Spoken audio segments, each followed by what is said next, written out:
Sonia la Roja. Terror teutón. Capítulo 8. El pleito eterno.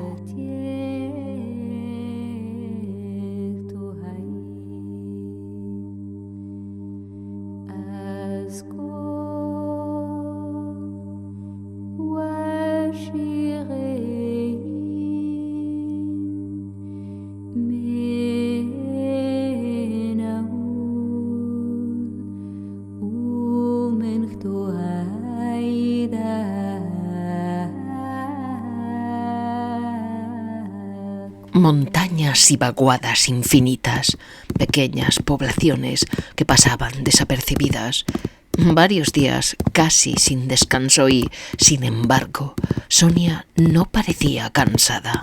Vivir de la caza, vivir a la intemperie, sin hablar, hasta que el viejo se la quedó mirando en uno de sus descansos, uno cualquiera, en una cumbre no demasiado alta, desde donde se podían observar los alrededores con completa nitidez.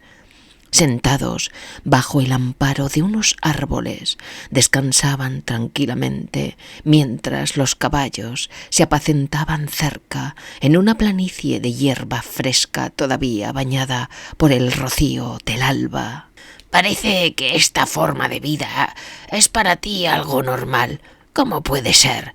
Eres demasiado joven. Cuéntame cómo te has preparado para esto. ¿Sabes? Nunca tuve hijas, pero me hubiera gustado. Una vez hace mucho, claro, está por mi edad. Estuve a punto de crear una bella familia, pero la guerra destruyó toda mi ilusión. Ella murió y...» «Salomón», lo interrumpió, «no soy yo la que lucha. Si te fijas, te darás cuenta de que hay algo que cambia en mí cuando entro en combate. Siempre me ha pasado. Es algo mayor que yo, algo que me impide cometer el error de matar por placer o por dinero y que, sin embargo, me eleva a otro nivel espiritual en la confrontación con mis enemigos. No quisiera quitarle la vida a nadie. Es el mayor pecado que uno puede cometer. ¿Lo sabes?»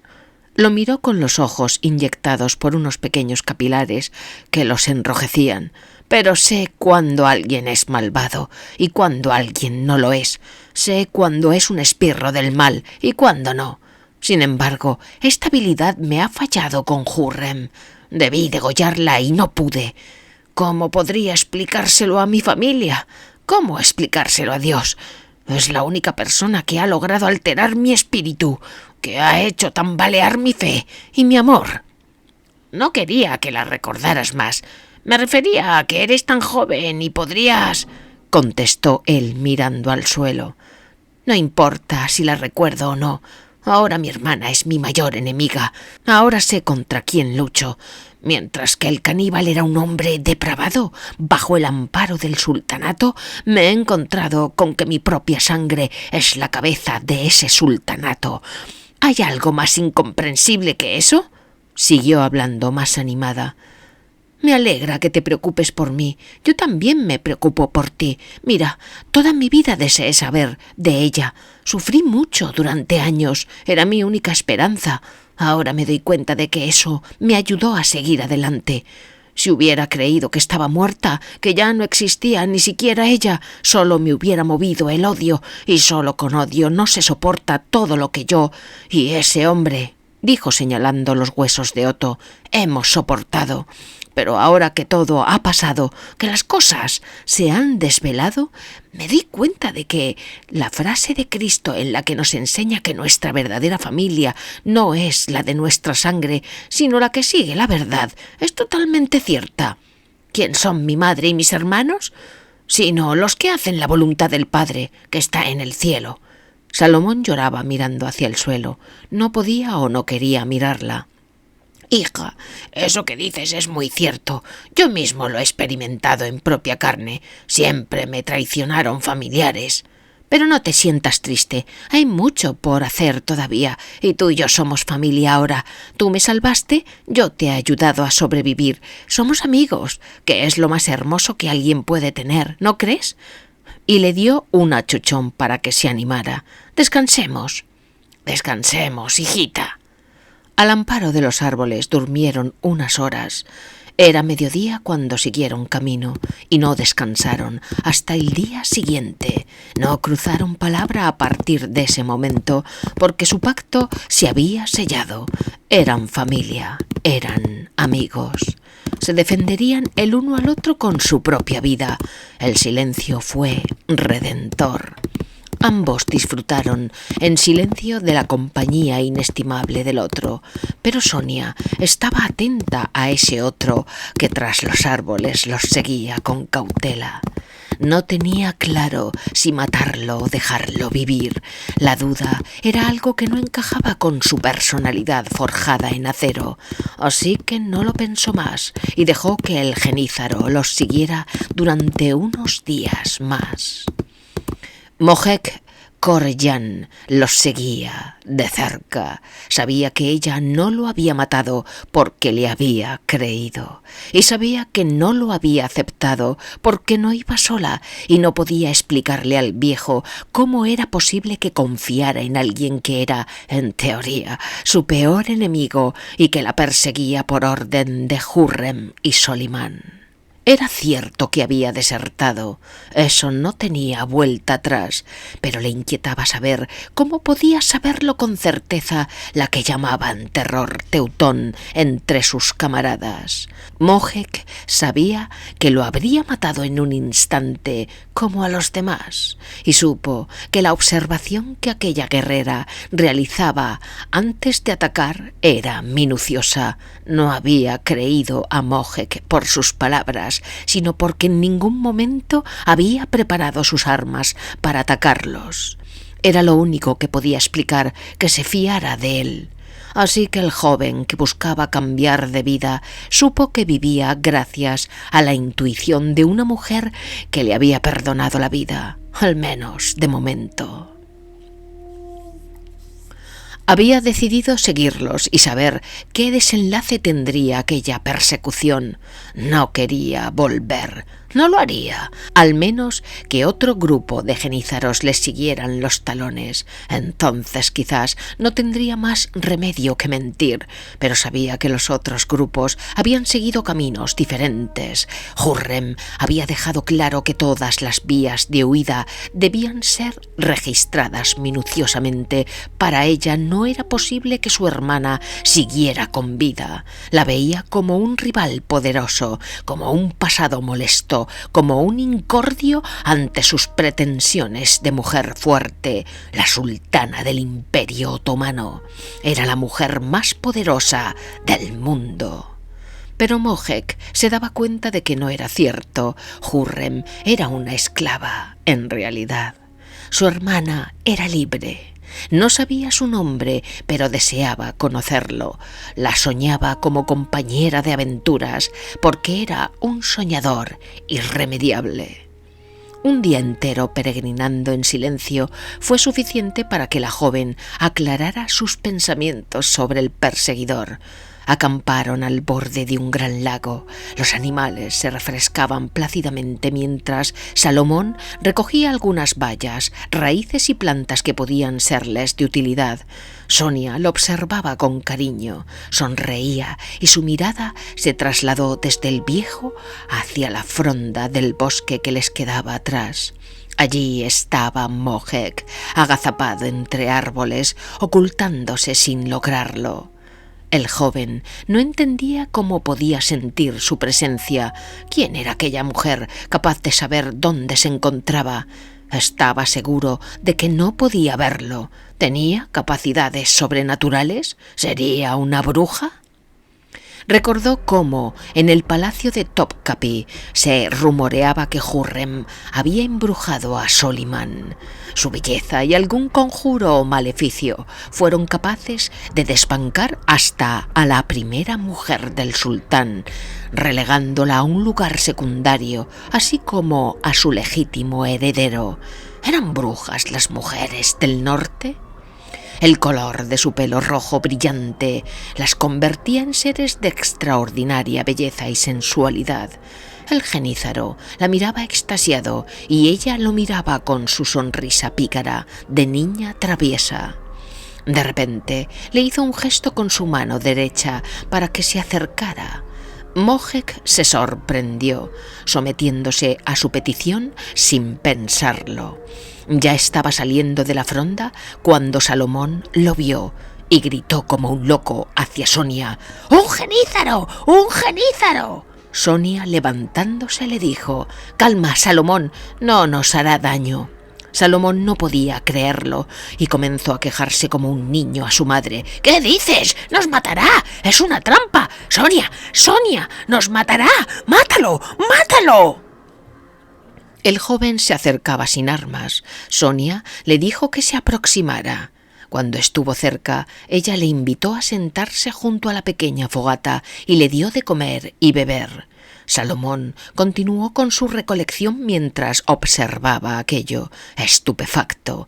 Alejándose de ellos durante un buen rato, observó la escena, perplejo, en estado de completo estupor. No entendía nada. Al cabo de una hora se fue acercando, dejó toda su recolección cerca de Sonia y se sentó enfrente del joven. Solo entonces Sonia comenzó a hablar. «Es muy posible que mi compañero tenga razón. Si quieres asesinarnos no te lo pondré fácil. Sin embargo, sé que no es así. Estás buscando una salida a tu confusión. Sí, soy la hermana menor de Hürrem, la favorita de tu amo. Esa perra es una traidora. Ahora es mi enemiga, lo será siempre, pero no puedo matarla por ser de mi sangre. Eso sería condenarme al infierno, pero sí combatiré a los suyos». Lo miró a los ojos, escrutando su alma. El joven parecía maravillado. No habló y no se dio por aludido. Pasaron varios minutos hasta que habló. «Yo no puedo continuar allí. Sé que es un gran honor pertenecer al cuerpo personal del sultán. Sin embargo, hace un par de años descubrí que fui raptado cuando apenas tenía 5 años. No me he sentido capaz de aceptarlo. No sé de dónde soy, pero sé que no soy de los suyos. Quiero encontrar a mi familia. Por eso, cuando me enviaron en esta misión, supe que era una oportunidad». «Tu familia estará muerta. ¿Cómo te llamas?», contestó Sonia, mirando las ascuas del pequeño fuego. «Mohek Koryan, me llaman», le dijo con su mirada fija en los ojos de ella, que refulgían por el reflejo de la luz del fuego. «Buscar a tu familia puede ser algo más terrible que seguir bajo el mando del sultán Solimán. Si no aceptas el destino que te han impuesto, lo mejor es que nos ayudes a combatirlos. Si no puedes hacerlo, mejor vete a buscar una vida libre, lejos de aquí. No sabrás nunca quiénes fueron tus antepasados. Sé que es doloroso, pero si niegas esta realidad, solo sufrirás y no podrás liberarte del peso del pasado. Eras demasiado pequeño, como yo, pero a mí me rescataron y me mantuvieron instruida. Mi mentor me adiestró en la lucha. A ti te hicieron olvidar, como a mi hermana». Sonia hablaba apenada. Su rostro reflejaba pequeños signos de tristeza. Sin embargo, rápidamente miró al joven con atención. Este seguía conversando. «Me gustaría adentrarme en el norte, pero solo no puedo. Acabaría muerto. Soy demasiado otomano todavía». Y se reía mostrando su ropa y su mostacho. «Eso tiene arreglo». Sonia tomó una navaja y haciéndole señas le dijo que se acercara al lago. Allí afeitó su bigote y rapó su cabeza. «Ahora sí se ve quién eres. Mírate en el agua». Los dos jóvenes miraban el reflejo. Sonia sonreía, pero el genízaro parecía no reconocerse. Salomón observaba la escena completamente pasmado. No entendía nada. El viejo no podía consentir que después de todo lo que habían vivido se dejaran manipular por una historieta inventada tan burda. ¿Quería darles pena? Llamó aparte a la joven para increparla. Intentaba hacerle comprender que todo aquello era mentira, una farsa para engañarlos. No comprendía que pusiera en riesgo sus vidas por alguien que había sido enviado para matarlos. Ella le confesó algo. «Salomón, ¿crees que no lo sé? He conversado con él mientras lo afeitaba. Él cree todo lo que dice. Cree que desea traicionar a Hurrem y a Soliman. Pero te diré algo. Ese joven está embrujado. Y lo que me anima a tenerlo junto a nosotros es conocer qué es lo que le han hecho. ¿Acaso una entidad demoníaca puede habitar en el cuerpo de un hombre sin que éste lo consienta y lo sepa?» «¿Está poseído?», susurró Salomón, cambiando el gesto de preocupación por el de terror. «Eso creo», aseguró ella sin dudar. «Lo que no sé es dónde está el alma del joven. Quizás podamos ayudarlo. ¿Qué dices? Estamos cerca de los límites del mundo cristiano. Llevémoslo a un monasterio para que lo exorcicen». «¿Pero qué dices? ¿Acaso estás tú poseída? ¿Cómo vamos a ayudar a alguien que tiene un demonio dentro? ¡Un demonio que quiere aniquilarnos!», le gritó mirándolo a él. El joven estaba al borde del río. No podía escucharlos por la distancia, pero sentía que algo malo ocurría. Se miró en el agua. Su reflejo fue impactante para su psique, pues no se reconoció. Miró y miró en el agua, pero solamente veía una figura oscura de ojos amarillos, fulgurantes como haces de luz. No se reconocía, no entendía qué era aquello. Desconfió de la joven teutona y del viejo judío. Se volvió para mirarlos de nuevo, pero ya no los encontraba. ¿Dónde se habían metido? Ambos se acercaron por detrás del muchacho y estaban tan cerca de él que éste, intentando verlos a lo lejos, no reparó en ellos. Profundizó su observación hacia el bosque. Solo veía las sombras de los árboles. Era casi mediodía. Sonia se acercó por detrás y lo llamó por su nombre, «Mohek». Él se volvió con ojos inyectados en odio, pero al verla su rostro cambió repentinamente y le sonrió amable y feliz. «No sabía dónde estabas», se apresuró a decir. «Descansemos un poco más. Después», contestó ella, «seguiremos hacia el norte. Por cierto, ¿qué significa tu nombre?». El joven se le acercó. Parecía no recordar el furor que acababa de experimentar. El odio que por ambos había sentido repentinamente se había escapado de algún lugar escondido en su alma que él mismo desconocía. Al menos no lo podía evocar a voluntad. «Yo sí que sé qué significa», dijo Salomón con retintín y mirada furiosa. «Lobo, ¿verdad? Lobo. Y no creo que si te llamaron así sea porque no lo eres». «A decir verdad, sí que me siento como un lobo», contestó el joven mirándolo fijamente a los ojos, «sobre todo con quienes se empeñan en ser corderos». Sonia lo miró de frente con ese fulgor azul en los ojos que parecía sobrenatural cuando se apoderaba de ella. «Ese no es tu verdadero nombre, o quizás nunca sepas cuál es en verdad, pero tu familia, tu verdadera familia, eran corderitos inocentes. Tú mismo lo fuiste, mi hermana Alexandra lo fue. No puedes tener dos almas, o estás con ellos o conmigo. ¡Decídete!». Y sacando su espada lo amenazó de muerte. Inesperadamente, Mohek se alzó, dando un gran salto desde donde se encontraba hasta Sonia.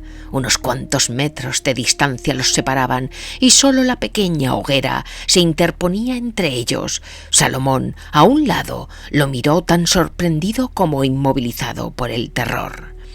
Aquello que ahora estaba ante sus narices Era otra cosa. Mohek parecía un lobo, no porque tuviera pelo abundante ni cara lupina, sino por la expresión de su rostro y sus movimientos físicos.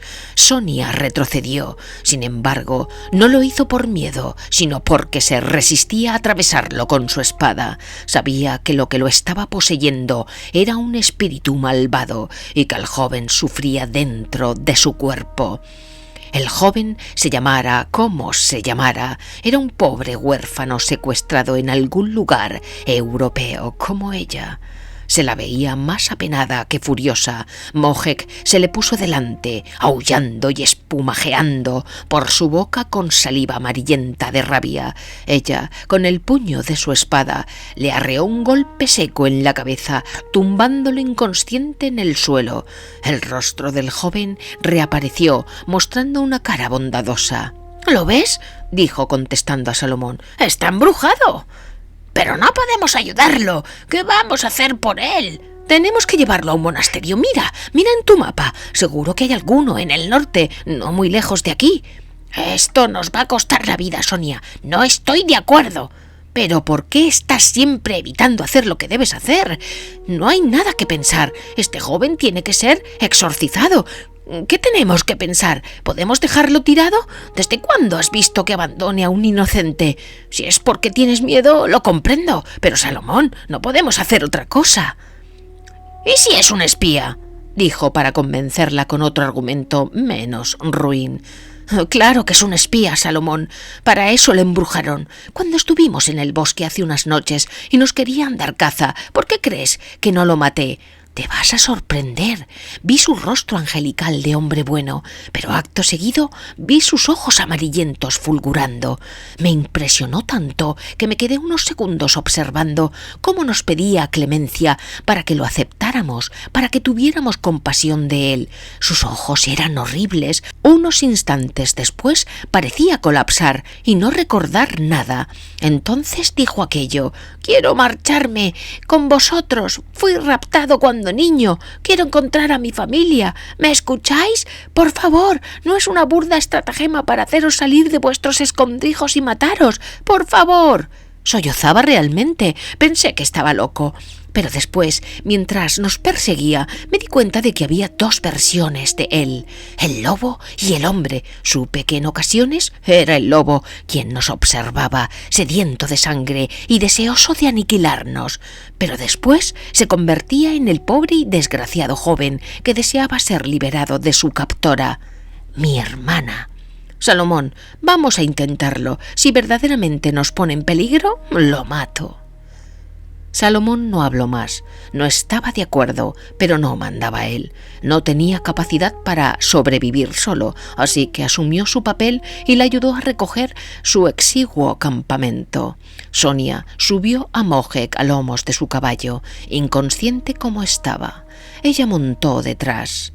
Así continuaron la tarde y la noche siguiente hasta que, de madrugada, llegaron a un gran bosque negro y profundo, un lugar en el que podían entrar, pero del que seguramente no saldrían con vida.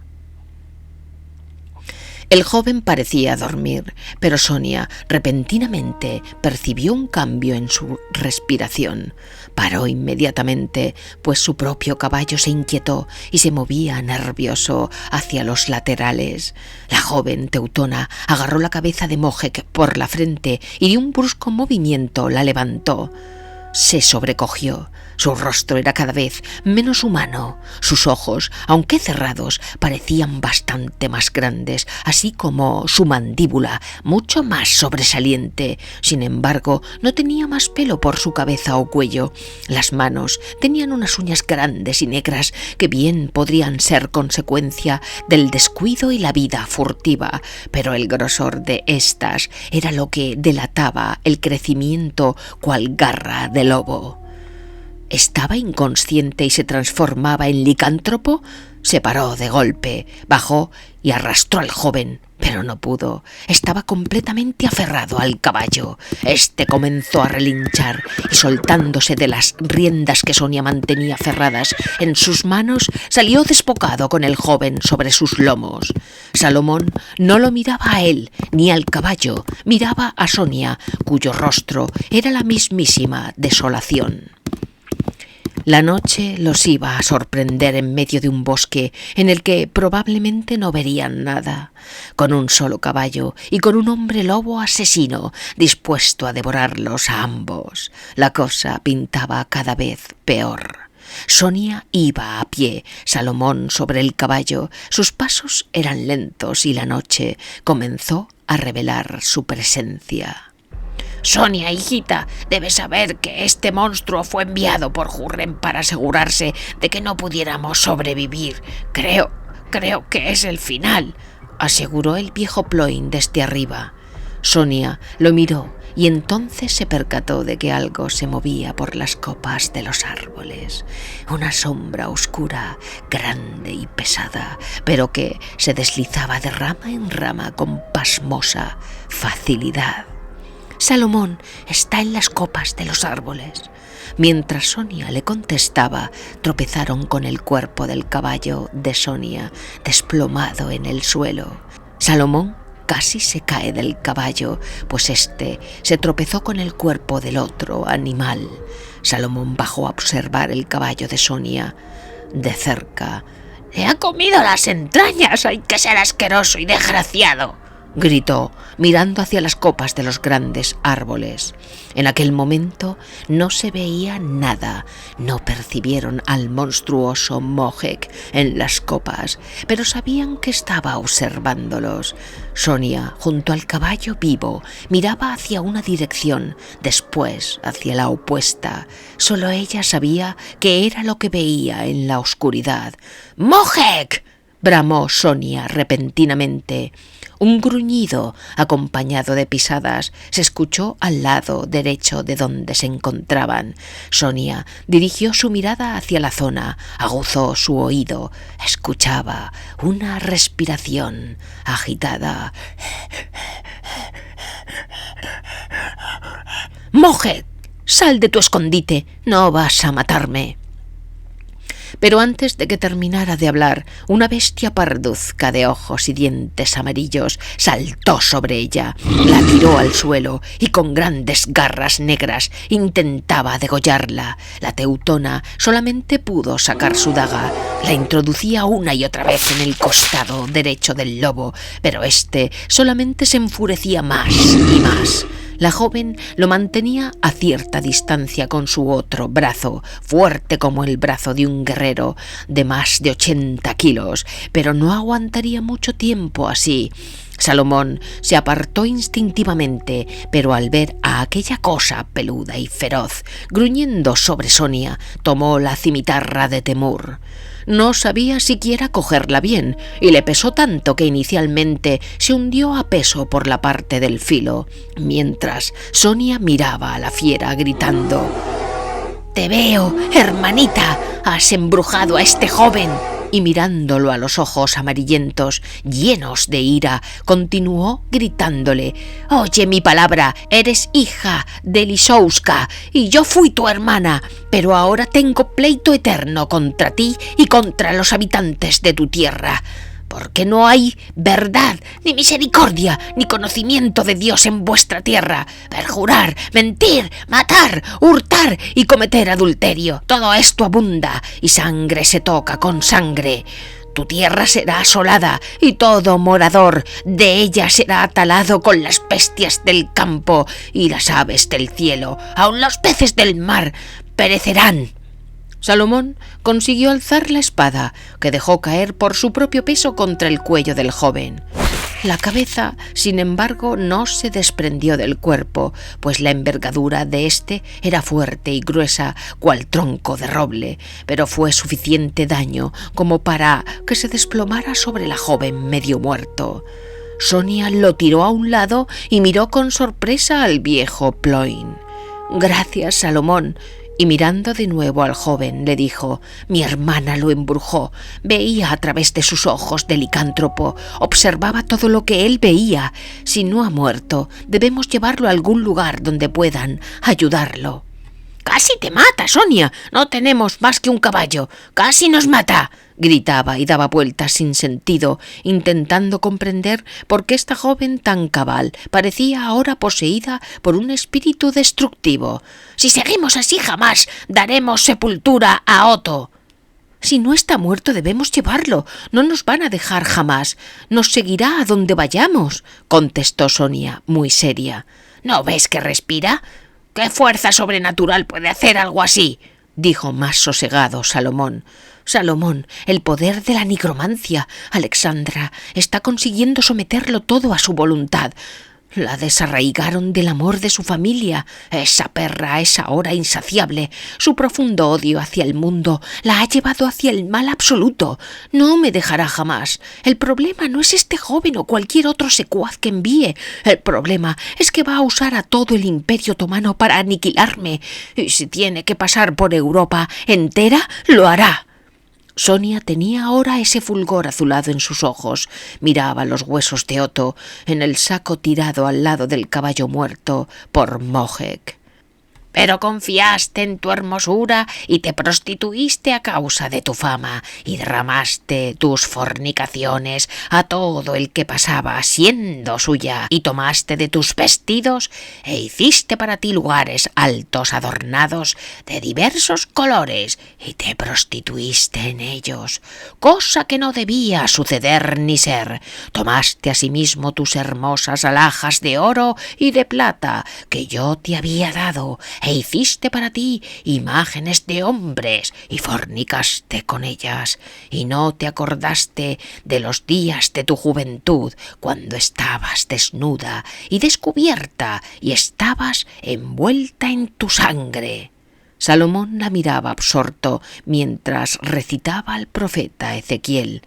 «Salomón, ahora sé que mi hermana no es solo sultana, mi hermana es una poderosa hechicera. Debemos llegar, debemos avisar a los nuestros, porque Hurrem jamás se saciará.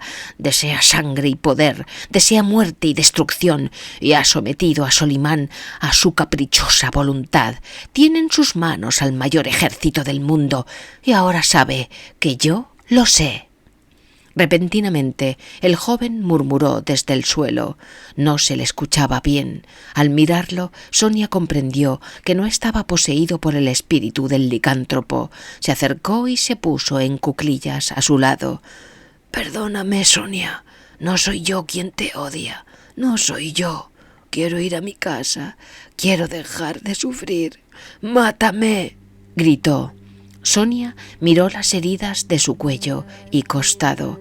Tenía su abdomen totalmente deshecho por las puñaladas que le había asestado con la daga de su hermano Luca, el cuello abierto con una profunda herida, aunque menor de lo esperado, por el filo de la espada de Temur, que podría partir hasta el acero más resistente. Sin embargo, el joven aún respiraba. Sonia lo tomó en sus brazos y le hizo la señal de la cruz en su frente.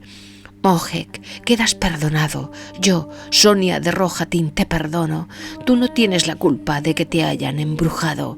Mientras decía esto, la expresión de Mohek cambiaba. Un fulgor amarillo reapareció en sus ojos y su boca, llena de espumarajos de perro rabioso, habló con odio.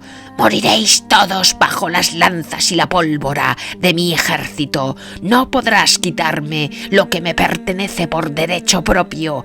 Muerta de hambre, perra impía, no eres nada, no eres nadie», gritaba con gruñidos animalescos acompañando sus gritos. Sonia lo dejó en el suelo y con la espada de Temur atravesó su corazón agotado. Los ojos del joven se tornaron opacos y negros.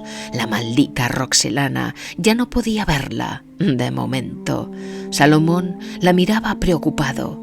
Si para él esta situación había sido un golpe emocional, no quería ni pensar lo que suponía para la joven guerrera. Sin embargo, no miraron atrás y buscaron una aldea poco poblada para reponer alimentos. Necesitaban caballos rápidos y tenían dinero de sobra para comprarlos. Su historia ya no era suya. No solo debían dar sepultura a Otto, ahora sabían que todo el mundo cristiano dependía de que se diera la voz de alarma. Pronto las huestes de Hürrem y Solimán arrasarían los campos de Hungría. Se acercaba una gran batalla y Sonia debía participar en ella. En cierto modo se sentía responsable. No sabía por qué le dolía tanto el corazón cuando pensaba en Alexandra, pero debía luchar contra la que traicionaba con su mera existencia a su propia sangre.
Debatne du bach doch ebtenta